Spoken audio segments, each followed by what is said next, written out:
Do you ever feel completely certain about something, only to discover you were missing the bigger picture?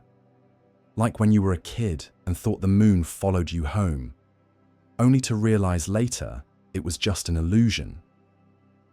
That gap between what we think we know and what's actually true is at the heart of why time seems to speed up as we age, and French philosopher Henri Bergson might have the key to slowing it down. Bergson's core idea is simple but profound. We confuse time with space. We measure time like it's a line on a calendar, ticking away in neat little boxes. But that's not how we actually experience it. He said, "Time is invention, or it is nothing at all." In other words, time isn't just numbers on a clock. It's the flow of our lived experiences, the moments that change us. But here's the problem. Our brains love shortcuts. You probably recognize that stubborn feeling of being right, that certainty that your way of seeing things is the only way.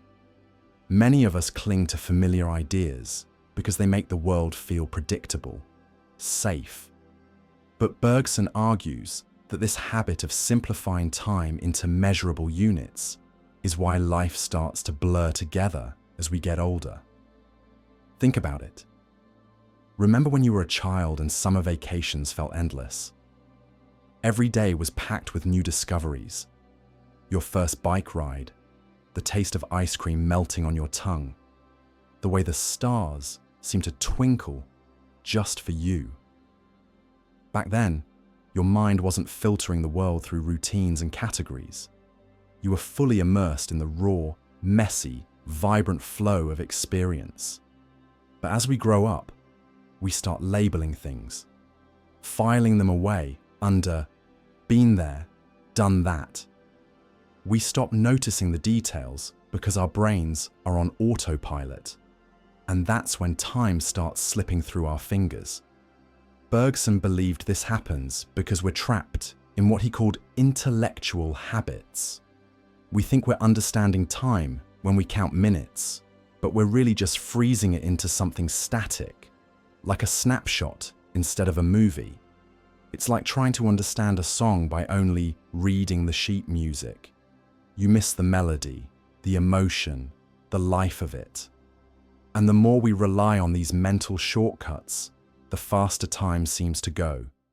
You've felt this, haven't you? Those weeks that blur into months, the years that vanish, because every day feels the same. It's not that time itself is speeding up. It's that we've stopped paying attention in the way that makes it feel expansive. Bergson's solution: reconnect with what he called duration, the inner, subjective experience of time. This isn't about meditation or some mystical practice. It's about breaking free from the autopilot that turns our lives into a series of checkboxes. Imagine you're drinking your morning coffee. Most days, you're probably thinking about your to-do list, barely tasting it. But what if, just for a moment, you let yourself really notice the warmth of the cup, the bitterness swirling with sweetness, the way the steam curls into the air? That's duration. It's the act of stepping out of your head and into the richness of the moment. And the more you do this, the more time seems to stretch, because you're no longer sleepwalking through your own life. This cracks open a fascinating truth about how we experience time, and it all begins with the way we perceive the world around us. When we're young, life feels expansive because everything is new. Each day is packed with firsts, first steps, first words, first friendships. Time seems to stretch because our brains are processing so much fresh information. But as we grow older, the novelty fades and the days start to blur together. This isn't just a quirk of aging. It's a three-phase journey that shapes how we feel the passage of time. In the first phase, we see things simply. Childhood is a time of wonder, where even the smallest details a ladybug on a leaf, the sound of rain on the roof feel monumental. Our minds are wide open, absorbing the world without filters. Time feels slow because we're fully present in each moment. But this simplicity doesn't last. As we grow, life becomes more complicated. Responsibilities pile up, routines set in, and the once vivid details of life start to fade into the background. This is where the second phase begins, the confusing middle, where time seems to accelerate. The middle phase is where things get tough. You might be someone who resists change at first, clinging to the way things used to be. Most of us feel uneasy during transitions, and that's because our brains are wired to seek stability. Henri Bergson, the philosopher who studied time and perception, called this the tension between clock time and lived time. Time. Clock time is the steady tick of seconds, minutes, and hours. But lived time is how we experience those moments. In the messy middle, we're caught between the two. Life feels rushed because we're no longer fully immersed in the present. Instead, we're juggling deadlines, obligations, and the constant buzz of distractions. Bergson saw challenges as opportunities to break free from autopilot, but that requires effort. It's easier to react on impulse, to snap at a coworker, scroll mindlessly, or rush through meals, than to pause and truly engage with the moment. Yet, if we pay attention, subtle shifts begin to emerge. You may catch yourself pausing before reacting lately, or noticing how the light changes with the seasons. These small moments of awareness are the seeds of the third phase, new clarity. We start realizing that time doesn't have to slip away. By reclaiming our attention, we can stretch our experience of it. This isn't about adding more to our days. It's about deepening our connection to what's already there. Bergson believed that thoughtful responses, rather than knee-jerk reactions, allow us to tap into the richness of lived time. When we choose to savor a conversation instead of multitasking, or take a walk without checking our phones, we're resisting the pull of autopilot. These choices add texture to our days, making them feel fuller and longer. We start noticing that time's speed isn't fixed, it's shaped by our engagement. A day spent on autopilot flies by, but a day filled with mindful moments lingers. This is why routines can feel both comforting and stifling. They save mental energy, but they also dull our perception. The key is to introduce small variations, a new route to work, a different recipe for dinner, a few minutes of quiet reflection. These breaks in the pattern wake us up, pulling us back into the present. Bergson's ideas remind us that challenges aren't just obstacles. They're invitations to step out of the mechanical flow of clock time and into the fluid, dynamic experience of lived time. The journey from simplicity to confusion to clarity isn't linear. Some days, we'll slip back into old habits, feeling like time is racing ahead. Other days, we'll find ourselves fully immersed, as if we've reclaimed a bit of that childhood wonder. The tough middle phase is where the growth happens, even when it feels uncomfortable. Most of us feel uneasy during transitions, but that discomfort is a sign we're stretching beyond our usual limits. Bergson saw this as essential. Without friction, there's no growth.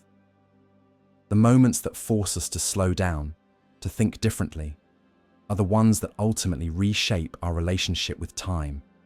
Through this discomfort, we begin to see the cracks in our old ways of thinking. It's not that the past was wrong, but rather that it no longer serves us the way it once did. The unease we feel is a sign of growth, a signal that we're stretching beyond what we've known.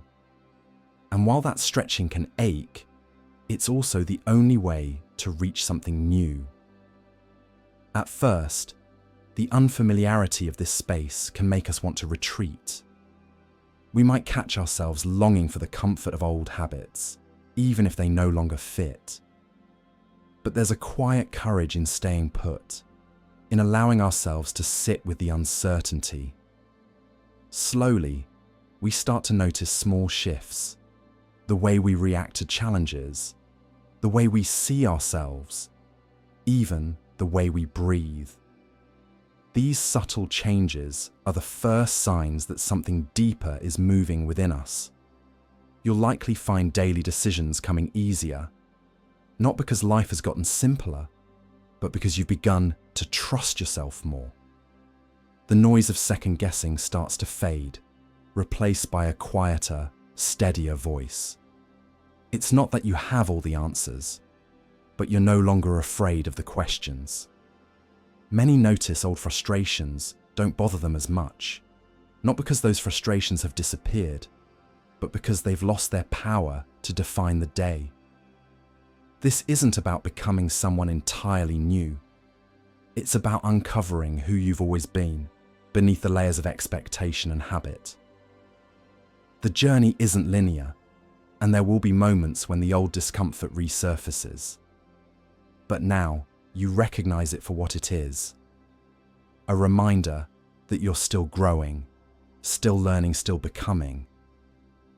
Together, we discover that freedom isn't about escaping life's constraints, but about moving through them with a different kind of awareness.